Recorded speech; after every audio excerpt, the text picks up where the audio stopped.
अब हम देखेंगे अमीनो एसिड की डिग्रेडेशन। ये कोई न्यू टॉपिक नहीं है, ये आपने पहले ही पढ़ा हुआ है मोस्टली, लेकिन अब हम एक तरतीब के साथ देखेंगे कि अमीनो एसिड किस किस अंदाज में डिग्रेड होते हैं। कुछ अमीनो एसिड जो हैं वो ट्रांसअमाइनेशन करते हैं, कुछ डीअमाइनेशन, कुछ जो है वो डीअमाइडेशन करते हैं, कुछ हाइड्रॉक्सिलेशन, कुछ डीकार्बोक्सिलेशन, कुछ ट्रांसमिथाइलेशन और कुछ ट्रांसपेप्टाइडेशन करते हैं। सबसे पहले देखते हैं ट्रांसअमाइनेशन क्या है। मैंने आपको बताया था कि लफ्ज़ ट्रांस का मतलब होता है कि कोई ना कोई मॉलिक्यूल अमीनो एसिड से निकलेगा जो किसी और मॉलिक्यूल के साथ जाके अटैच होगा। यानी मॉलिक्यूल अगर निकलेगा तो वो फ्रीली नहीं निकलेगा, बल्कि कोई और मॉलिक्यूल के साथ अटैच होगा, कोई और मॉलिक्यूल आके निकाल जाएगा। तो मसलन मेरे पास एक अमीनो एसिड है और ये कीटो एसिड में कन्वर्ट हुआ है। इससे अमीनो एसिड से जो इसका अमीनो ग्रुप था, NH3 ग्रुप अटैच था जो, वो इससे रिमूव हो गया है। पहले अमीनो एसिड के साथ NH3 ग्रुप था, अब कीटो एसिड के साथ नहीं है। तो वो कोई ना कोई कंपाउंड आया है, वो इससे अमीनो ग्रुप ले गया है। ठीक है, अब जो है वो NH3 ग्रुप इस कंपाउंड के साथ लग गया है। तो ये अमीनो ग्रुप का निकलना ये है ट्रांसअमाइनेशन। कब? जब कोई और कंपाउंड आके निकाल जाए। अगर कोई और कंपाउंड नहीं निकालेगा तो फिर वो डीअमाइनेशन में आ जाएगा। ठीक है, तो इसकी एग्जांपल्स हमने पढ़ी हुई है ऑलरेडी। वो कौन सी? एलानिन जो है वो पायरोवेट में कन्वर्ट होता था, लेकिन इससे जो NH3 ग्रुप रिमूव होता था वो अल्फ़ा कीटोग्लूटारेट इससे रिमूव करता था और वो ग्लूटामेट में कन्वर्ट हो जाता था। और ये आपको पता है कि ये कौन से एंजाइम की मौजूदगी में रिएक्शन होता था ट्रांसअमाइनेशन का? ये ALT एंजाइम की मौजूदगी में होता था। इसको हम ट्रांसअमाइनेशन बोलते थे। अगर याद नहीं है तो मैं आपको दिखा देता हूँ। बैक साइड पे चलते हैं। ये आपने पढ़ा था, एलानिन जो है वो अल्फ़ा कीटोग्लूटारेट के साथ रिएक्ट करता था, एलानिन से पायरोवेट बनता था और ग्लूटामेट बनता था, ALT एंजाइम था। तो मैं यही बात कर रहा हूँ कि एक अमीनो एसिड जो है वो अपना अमीनो ग्रुप छोड़ के पायरोवेट में कन्वर्ट हो रहा है। ठीक है, तो इसको हम ट्रांसअमाइनेशन बोल रहे हैं और वो अमीनो ग्रुप जो है वो किसी और मॉलिक्यूल के साथ अटैच हो रहा है। ठीक है, तो ये आप ऑलरेडी पढ़ चुके हैं। उसके बाद एक और स्टेप है, अस्पार्टिक एसिड जो था, अस्पार्टिक एसिड जो था वो ऑक्ज़ालो एसीटेट में कन्वर्ट हो जाता था और इस अस्पार्टिक एसिड के साथ एक NH3 ग्रुप जो अटैच था वो इस अस्पार्टिक एसिड से रिमूव होकर अल्फ़ा कीटोग्लूटारेट ले लेता था और वो ग्लूटामेट में कन्वर्ट हो जाता था। ये आपको पता है कि मोस्टली अल्फ़ा कीटोग्लूटारेट ही अमीनो ग्रुप को लेने आता है, क्योंकि ये TCA साइकिल से आसानीली अवेलेबल होता है। ठीक है, तो इससे ग्लूटामेट बन जाता था। कौन सा एंजाइम था? यहाँ यहाँ था ALT नहीं था, बल्कि अब यहाँ था AST। ये भी आपने रिएक्शन पढ़ा हुआ है। अगर याद नहीं है तो मैं आपको मज़ीद दिखा देता हूँ। ये देखें, ये आपने इधर पढ़ा था।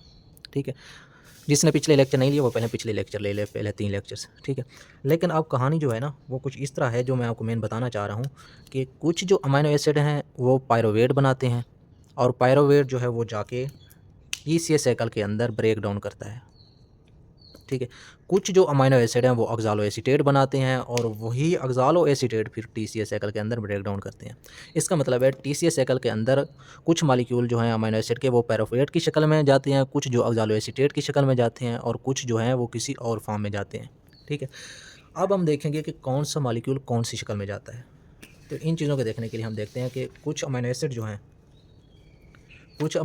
हैं वो ऑक्ज़ालो एसीटेट की शक्ल में जाते हैं। पहले ऑक्ज़ालो एसीटेट बनाए गए ट्रांसअमाइनेशन के ज़रिए, फिर जाके वो TCA साइकिल के अंदर एंटर होंगे। वो कौन से हैं? वो 2 ही हैं, एक एस्पेराजीन है, एक अस्पार्टिक एसिड है। अस्पार्टिक एसिड का तो आपने देख लिया कि वो किस तरह पहले ऑक्ज़ालो एसीटेट बनाता है, फिर TCA साइकिल के अंदर एंटर होता है। तो अस्पेराजीन क्या है? ये अस्पेराजीन जो है ये भी अमीनो एसिड है। ये अस्पेराजीन पहले अस्पार्टिक एसिड में कन्वर्ट होता है और अस्पार्टिक एसिड जो है वो ऑक्ज़ालो एसीटेट बना देता है। ठीक है, ये हमने अभी पढ़ा है। उसके बाद कुछ जो अमीनो एसिड हैं वो पहले पायरोवेट बनाते हैं, फिर जाके वो TCA साइकिल के अंदर एंटर होते हैं। ये कौन से अमीनो एसिड हैं जो पायरोवेट बनाते हैं? एक अमीनो एसिड तो हमने अभी पढ़ा है, एलानिन है। ठीक है, ये पहले पायरोवेट बनाते हैं फिर TCA साइकिल में जाता है। तो कुछ अमीनो एसिड यहाँ जो 6 दिए गए हैं ये आपने याद करने हैं। इनको याद करने का तरीका बिल्कुल ईजी है। ठीक है, वो ये है कि ये जो पायरोवेट के अंदर जाते हैं ना अमीनो एसिड, तो पायरोवेट एक सीधा रास्ता है TCA साइकिल का। मसलन आप TCA साइकिल देखें ना, TCA साइकिल अगर ये इस तरह चल रहा था तो मोस्टली जो चीज़ें हैं वो पायरोवेट के ज़रिए एंटर होनी थी। ये पायरोवेट जो है ये सीधा गेट है TCA साइकिल के अंदर एंटर होने का। बाकी जहाँ से भी अल्फ़ा कीटोग्लूटारेट, ऑक्ज़ालो एसीटेट से भी एंटर हो सकती हैं, लेकिन मेन गेट क्या है? पायरोवेट है। तो ये याद रखने के लिए मैं आपको बता रहा हूँ कि हम कोशिश करते हैं कि मोस्टली चीज़ें मेन गेट से गुजरें। ठीक है, इस मेन गेट से। तो इस मेन गेट से आपने याद रखना है, पायरोवेट एक मेन गेट है, तो इसका एक फ़ॉर्मूला है गेट TCS। यानी अगर हम कोई चीज़ TCS कराते हैं तो हम चाहते हैं कि हमारे कोई आके गेट पे दे जाए, और गेट जो है वो पायरोवेट है। पायरोवेट के ज़रिए कौन से मालिक्यूल गुजरते हैं? G से मुराद ग्लाइसिन, A से मुराद एलानिन, T से मुराद ट्रिप्टोफैन, ठीक है। और TCS वाला जो गेट पे आके देता है चीज़ें ताकि वो मेन गेट यानी पायरोवेट से गुजरें, वो TCS क्या है? T से मुराद थ्रियोनिन, C से मुराद सिस्टीन और S से मुराद सीरीन, ठीक है। गेट वाला TCS वाला मेन गेट पे आके हमें चीज़ें दे जाता है, वो मेन गेट पायरोवेट है। अच्छा, वो चीज़ें जो पायरोवेट के अंदर गुजरती हैं वो ये अच्छी है, इनको याद करने का मैंने आपको एक ट्रिक बताया है। कुछ अमीनो एसिड जो हैं वो अल्फ़ा कीटोग्लूटारेट बनाते हैं, फिर जाके वो TCS साइकिल के अंदर एंटर होते हैं, यानी अल्फ़ा कीटोग्लूटारेट वाली साइड से एंटर होते हैं। वो कौन से हैं? वो उनको याद करने के लिए मैंने एक ट्रिक बनाया है, हाई प्रोफाइल जीनियस आर्टिस्ट। आप में से हर बंदा हाई प्रोफाइल जीनियस आर्टिस्ट है। Genius artist, high profile genius artist आप में से हर बंदा है। हाई से मुराद हिस्टाडीन, प्रोफाइल से मुराद प्रोलीन, जीनियस से मुराद ग्लूटामाइन और आर्टिस्ट से मुराद आर्जिनिन, ठीक है। ये इनको याद करने का तरीक़ाकार है। ये वो अमीनो एसिड हैं जो ट्रांसमाइनेशन के ज़रिए, ठीक है, पहले अल्फ़ा कीटोग्लूटारेट में कन्वर्ट होते हैं, फिर जाके TCS साइकिल के अंदर ब्रेक डाउन करते हैं, ठीक है। अगर मज़ीद मैं आपको दिखा दूँ टेबल की शक्ल में, ये टेबल मैंने आपको पहले ही बताया हुआ है, ठीक है। ये देखें, बेसिकली ट्रांसमाइनेशन के ज़रिए जो अमीनो एसिड इंटर होते हैं वो 3 रास्ते हैं। एक पायरोवेट का रास्ता है जो मेन गेट है, एक ऑक्ज़ालोएसीटेट का रास्ता है और एक अल्फ़ा कीटोग्लूटारेट का रास्ता है।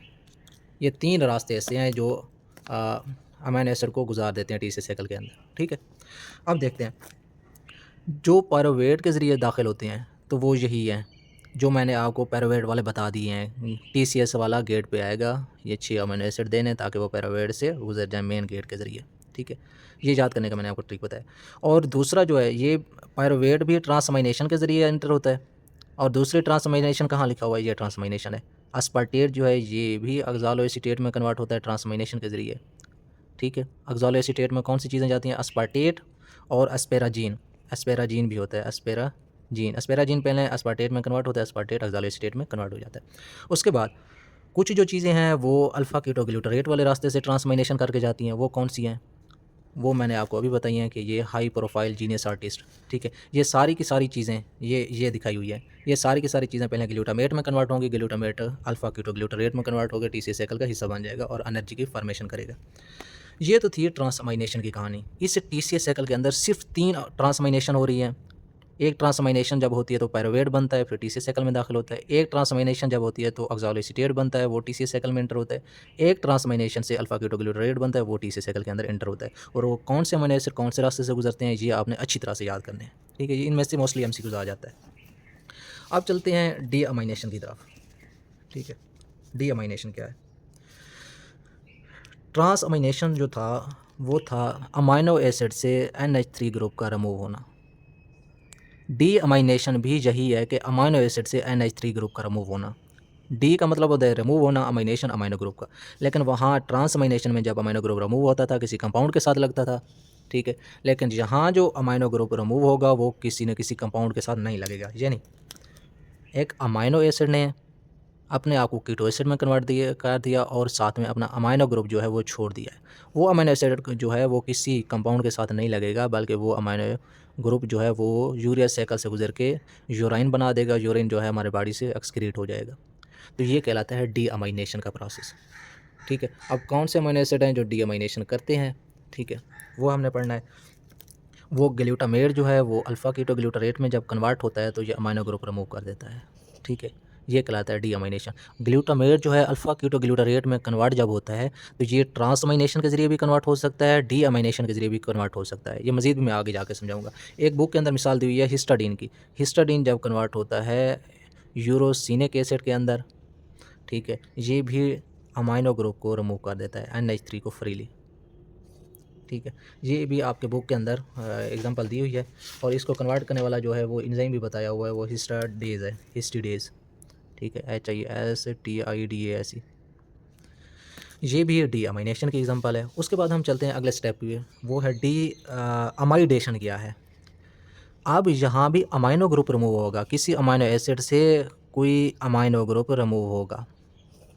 लेकिन मसला क्या है, यहाँ अमीनो एसिड से अमीनो ग्रुप रिमूव हुआ फ्रीली, यहाँ भी अमीनो एसिड से ग्रुप अमीनो रिमूव हुआ फ्रीली, लेकिन मसला ये है कि इस अमीनो ग्रुप की जो अटैचमेंट थी वो अमाइन कार्बन के साथ थी, और यहाँ जो कार्बन था वो अमाइड कार्बन था। अब अमाइन कार्बन और अमाइड कार्बन में क्या फ़र्क है, ये हम डिस्कस करते हैं। सबसे पहले इसकी मैं एग्जांपल पहले बता दूं डी अमाइनेशन की। अस्पेराजीन कन्वर्ट होगा अस्पार्टिक एसिड में और NH3 जो है रिमूव कर देगा। ग्लूटामाइन कन्वर्ट होगा ग्लूटामिक एसिड और NH3 रिमूव कर देगा। तो इसको हम डी अमाइनेशन क्यों नहीं बोल सकते, डी अमाइडेशन क्यों बोल रहे हैं, इस चीज़ को मैं समझाने के लिए मैं आपको एक मिसाल दिखाता हूँ। वो एग्जांपल ये देखते हैं हम, ठीक है। सबसे पहले ये देखें, ये आपके पास है अस्पेराजीन, ठीक है।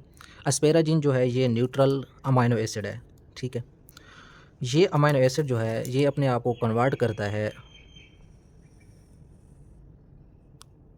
एसिडिक अमाइनो एसिड में। अस्पेराजीन कन्वर्ट हो जाता है अस्पार्टिक एसिड में। कैसे?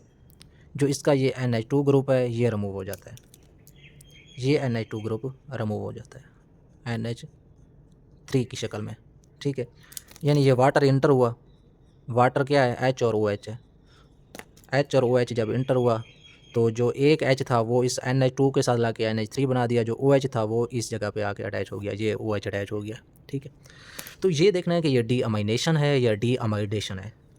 तो सबसे पहले मैं D amination, D amine group और अमाइड ग्रुप का बता दूं। दो ग्रुप होते हैं, एक होता है अमाइनो ग्रुप, एक होता है अमाइड ग्रुप।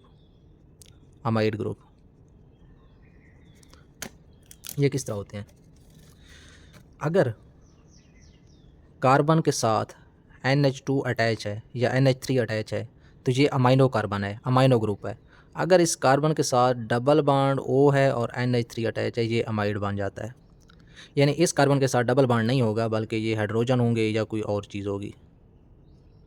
अगर कार्बन के साथ C डबल बॉन्ड O और NH3 आ जाए तो ये अमाइड ग्रुप बन जाता है, और इस अमाइड ग्रुप से NH3 का रिमूव होना डी अमाइडेशन कहलाता है, क्योंकि ये अमाइड ग्रुप से रिमूव हो रहा है। लेकिन ये जो है ये अमाइनो ग्रुप है, इस अमाइनो ग्रुप से NH3 का रिमूव होना डी अमाइनेशन कहलाता है। तो अब इसको देखें, ये कार्बन डबल बॉन्ड, ये NH2 है या NH3 लगा दें, ठीक है। तो ये अमाइड कार्बन है, ये वाली कार्बन जो है ये अमाइड कार्बन है। इस अमाइड कार्बन से NH3 का रिमूव होना ये डी अमाइडेशन कहलाता है, डी अमाइडेशन। अब समझ आ गई कि डी अमाइडेशन क्या होता है। अब जब ये अस्पार्टिक एसिड बन गया, ये अस्पार्टिक एसिड है, जब ये अस्पार्टिक एसिड बन जाता है तो इस अस्पार्टिक एसिड से ये जो NH2 ग्रुप है ये मज़ीद रिमूव किया जाता है। ये अस्पार्टिक एसिड से NH2 ग्रुप रिमूव किया जाता है। ये NH2 जब रिमूव होगा, ठीक है, तो ये NH2 ग्रुप ऐसे रिमूव नहीं होगा, ये NH3 की फॉर्म में फ्रीली रिमूव नहीं होगा, बल्कि अल्फ़ा कीटोग्लूटारेट आएगा और इस NH3 ग्रुप को पकड़ के ग्लूटामेट में कन्वर्ट हो जाएगा। तो इसका मतलब है इसको डी अमाइनेशन या डी अमाइडेशन नहीं बोल सकते, बल्कि ये ट्रांस अमाइनेशन है। क्या है? Trans amination. तो ये ट्रांस अमाइनेशन का प्रोसेस हो गया और उसके नतीजे में ऑक्ज़ालो एसीटेट बना है, ठीक है। ये देख सकते हैं ऑक्ज़ालो एसीटेट किस तरह बना है, ये COOH को मैंने इकट्ठा करके लिख दिया हुआ है, ठीक है। बाकी यहाँ डबल बॉन्ड आ जाता है। अच्छा, ऑक्ज़ालो एसीटेट जो है ये TC साइकिल में जा सकता है। आपको ये भी पता है कि ऑक्ज़ालो एसीटेट के ज़रिए कौन से अमीनो एसिड जो हैं वो गुजर के इस TC साइकिल में जाते हैं, ठीक है। ये कहानी थी असल में, ये डी अमाइडेशन, ये ट्रांस अमाइनेशन, ठीक है।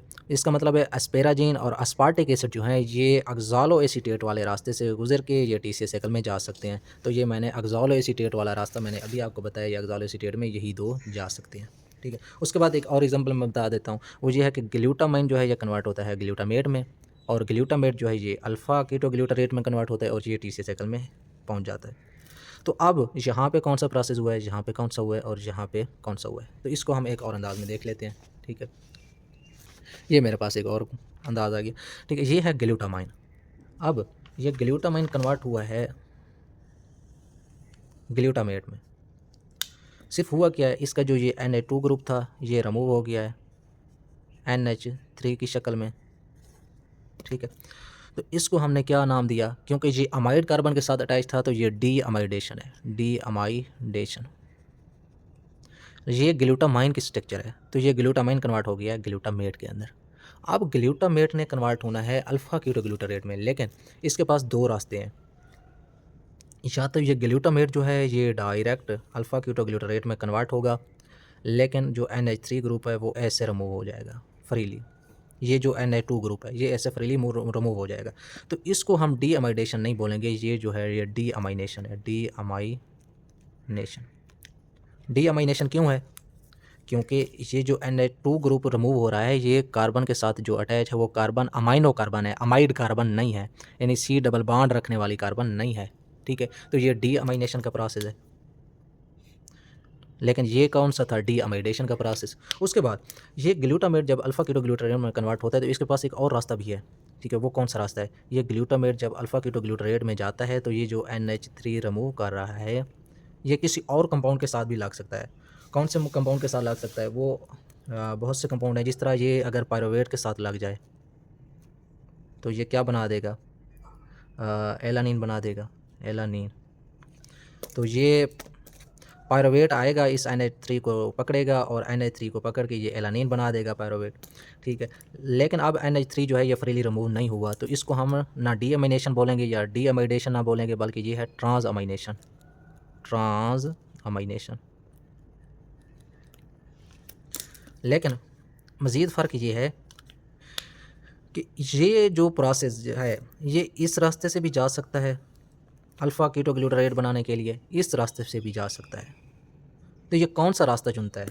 अगर ये मसल के अंदर हो रहा है, ये देखें मसल के अंदर हो रहा है ALT एंजाइम की मौजूदगी में, तो ये जो है ग्लूटामेट जो है ये अपना NH2 छोड़ेगा अल्फ़ा कीटोग्लूटारेट में जाने के लिए और पायरोवेट को अपना NH3 देगा एलानीन बनाने के लिए। मैंने बताया था कि ये जो है ये इस तरफ भी जा सकता है और ये वापस भी जा सकता है, तो ये मैं वापस जाने का रास्ता बता रहा हूँ। ठीक है, तो इसका मतलब है कि ये मसल के अंदर होगा प्रोसेस, ये वाला स्टेप। और एंजाइम कौन सा होगा? या ALT होगा या इस एंजाइम को हम और नाम देते हैं SGPT एंजाइम। ठीक है, लेकिन यहाँ पे कौन सा एंजाइम होगा? यहाँ पे होगा ग्लूटामेट डीहाइड्रोजिनेज। Glutamate dehydrogenase. ठीक है, तो ये है डी अमाइनेशन। ये मैंने आपको बताया हुआ है, अगर आप देखें तो ये आपको नज़र आ रहा है कि ये क्या है? ग्लूटामेट है। ग्लूटामेट किस में कन्वर्ट हो रहा है? अल्फ़ा कीटोग्लूटारेट में। ग्लूटामेट कन्वर्ट हो रहा है अल्फ़ा कीटोग्लूटारेट में, NH3 रिमूव हो रहा है कौन से एंजाइम की मौजूदगी में? ग्लूटामेट डीहाइड्रोजिनेज की मौजूदगी में। तो इसको हम बोलते हैं ये डी अमाइनेशन है, ऑक्सीडेटिव डी अमाइनेशन। ठीक हो गया। और ये ट्रांस अमाइनेशन मैंने आपको दिखाया हुआ है, ये सारा का सारा मैंने आपको पहले ही बताया हुआ है। तो ये होगा मोस्टली ग्लूटामेट डीहाइड्रोजिनेज, क्योंकि लीवर के अंदर होता है तो ये प्रोसेस लीवर के अंदर होगा। तो ग्लूटामेट जो है वो ट्रांस अमाइनेशन के ज़रिए भी अल्फ़ा कीटोग्लूटारेट बना सकता है, ग्लूटामेट जो है वो डी अमाइनेशन के ज़रिए भी अल्फ़ा कीटोग्लूटारेट बना सकता है। अल मुख्तसर मुझे बताने का मकसद ये था कि ये डी अमाइडेशन है, ये डी अमाइनेशन है, ये ट्रांस अमाइनेशन का प्रोसेस है। ये तीनों आपको फ़र्क समझ में आ जाने चाहिए। उसके बाद हम चलते हैं कि ये आपको मिसालें आप समझ में आ गई। अब हम चलते हैं कि हाइड्रॉक्सिलेशन क्या है। हाइड्रॉक्सिलेशन ये है कि अगर अमाइनो एसिड के अंदर कोई OH हाइड्रॉक्सिल ग्रुप ऐड हो जाए और वो न्यू कंपाउंड बना दे, तो इसको हम बोलते हैं हाइड्रॉक्सिलेशन का प्रोसेस। ठीक है, इसकी एग्जांपल भी कोई हमारी बुक के अंदर है? हाँ बिल्कुल है। वो कौन सी है? फ़िनाइल एलानीन जब टायरोसिन में कन्वर्ट होता है तो ये हाइड्रॉक्सिलेशन का प्रोसेस होता है, और ये भी मैंने आपको ऑलरेडी बताया हुआ है कहीं ना कहीं। ये फ़िनाइल एलानीन OH ऐड करता है और क्या बनाता है? टायरोसिन। तो इस अमल को बोलते हैं हाइड्रॉक्सिलेशन। अगर आपको याद नहीं है तो मैं आपको दिखा देता हूँ। ये देखें, ये फ़िनाइल एलानीन के अंदर मैंने OH डाला था और क्या बना था? टायरोसिन बना था। ये भी हाइड्रॉक्सिलेशन का अमल था। अब इस टायरोसिन के अंदर मैंने OH मज़ीद डाला था और क्या बना था? डोपा बना था। ये भी हाइड्रॉक्सिलेशन का अमल है। तो ये होता है अमीनो एसिड की हाइड्रॉक्सिलेशन। उसके बाद होता है डी कार्बोक्सिलेशन। अगर एक अमीनो एसिड से CO2 रिमूव कर दी जाए तो और न्यू कंपाउंड बन जाए तो इसको बोलते हैं डी कार्बोक्सिलेशन। ठीक है, ये डी कार्बोक्सिलेशन के भी आपको मैंने स्टेप बताए हुए हैं कि हिस्टाडीन से अगर CO2 रिमूव कर दी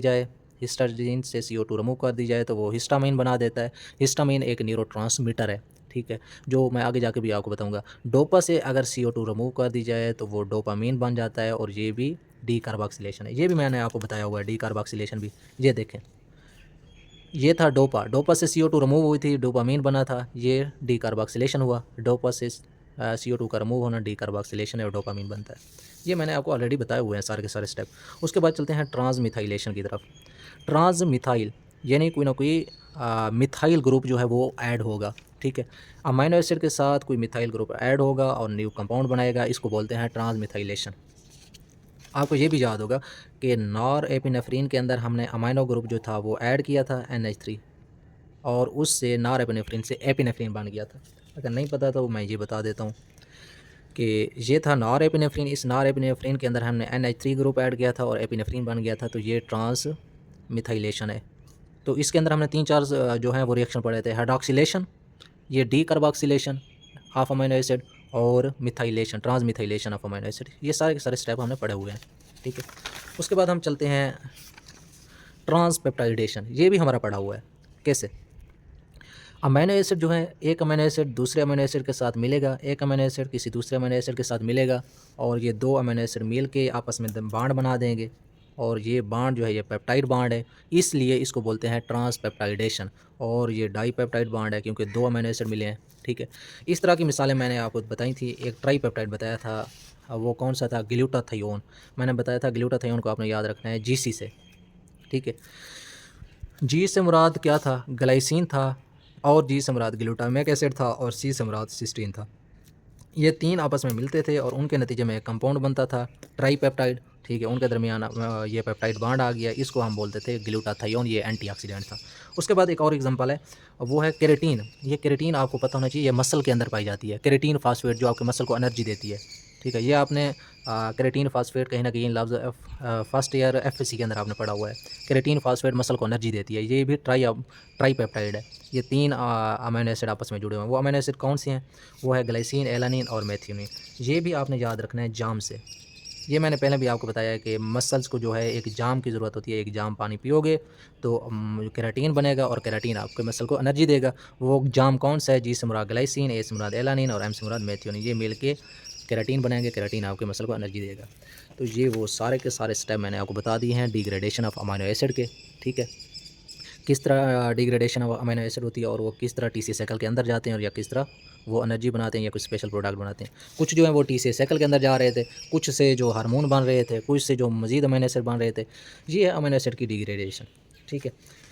हमने अमीनो एसिड की ये डिग्रेडेशन पढ़ ली है। उसके बाद हम अमीनो एसिड की सिंथेसिस पढ़ेंगे, फिर स्पेशलाइज प्रोडक्ट, और फिर इस तरह चलते हैं कि ये 3-4 चैप्टर का हमारा एक सिलेबस बना हुआ है, एक हमने तरतीब बना ली है।